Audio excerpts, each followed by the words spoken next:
Hello, friends. This is Dave Hurwitz, executive editor at ClassicsToday.com, here with Dave's Faves. And today I want to talk to you about Bach's accompanied motets. Here they are. Now, I did a video called My Bach Problem, where I talked about how there's really a lot of Bach that I find quite difficult and sometimes don't enjoy as much as I enjoy other music. From that, I've gotten all of these marvelous comments, beginning usually with, well, I know you don't like Bach, but, well, it's not that I don't like Bach. I'm selective about what I like of Bach, and I really like the unaccompanied motets.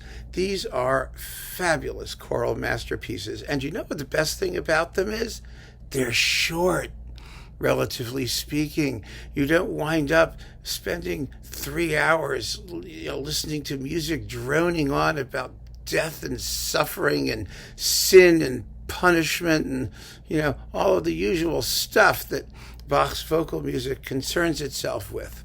The unaccompanied motets, well, let's talk about them a little bit.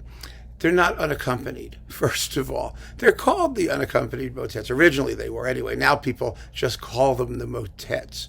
The reason is because they are written for choir only. And there used to be, before the period instrument group movement really cleared up the issue, and full credit to them for doing it, there used to be an issue as to whether Bach intended them to be performed with some kind of continuo harmonic support. There's no question that he did. And in fact, not only did he do that, but there exists a manuscript of one of them with instrumental parts doubling the voices. Things like a trombone or a violin or something, and depending on the voice part. Now, many performances will do that. These performances with the Netherlands Bach choir, the Netherlands chamber choir, the Nederlands Kamerkoor, that's who they are, they don't double the voices with instruments, and I think that's the preferred way to do it. They do use a continuo on the bottom to support the harmony, but they don't use extra instruments, and I think that's a good thing. And the reason I think it's a good thing is because the contrapuntal clarity of these pieces and density is really enhanced when you simply allow a fabulous small choir to sing them. And the Netherlands Chamber Choir is one of those amazing, amazing groups that has just incredible articulation and intonation and balance. And oh my gosh, they're just gorgeous. Every single polyphonic strand is transparent and clear. And oh, what polyphonic strands they are. Holy mackerel. Let me just tell you how many people. Well, here they are. There they are. This is on Channel Classics. And, I've got like dozens of recordings of the Bach motets because every major choir worth its salt wants to take a swing at them.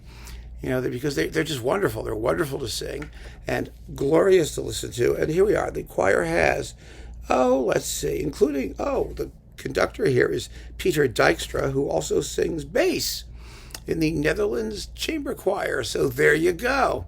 You've got 1, 2, 3, 4, 5, 6, 7, 8, 9 sopranos, 1, 2, 3, 4, 5, 6, 7 altos, 7 tenors, and 1, 2, 3, 4, 5, 7 basses. That's what you've got, which is absolutely ideal size for these works. And, I've sung a couple of them, I have to confess. Maybe not terribly well, but in my own high school and college glee club type organizations, we did them. The one I did most frequently was Lobet den Herrn alle Heiden. Praise the Lord, all ye peoples. Except that that's the one that some people think may not be by Bach. There's some question as to how many motets he really wrote. Most of them were written for special occasions, usually funerals, but they're not usually funereal pieces in the sense that they cover a very, very wide range of moods. And one of them, well, let me just tell you which ones they are, and we'll take it from there. There are, like I said, 6 sort of standard ones, including Lobet den Herrn alle Heiden, alle Heiden, yes, alle Heiden, that's what they're called. And it's not easy to detect sometimes who the author of these things are. I mean, they've got maybe, it's like, well, how many of them are? There are at least 2 or 3 more that some people claim to be part of the canon of Bach motets, but most people limit themselves to these 6. They are Komm Jesu komm, which is BWV 229, and then Der Geist hilft unser Schwachheit auf, which is BWV 226, and then Lobet den Herrn, which is 230, and Jesu meine Freude, which is BWV 227. It's from 1723. It's actually, we know. And then Fürchte dich nicht from BWV 226, and Singet dem Herrn ein neues Lied, which is BWV 225. Now, so that's the BWVs, actually, if you do them in order, would be 225 to 230. That's the 6 motets. The 2 of them are unquestionably among Bach's very, very greatest choral works.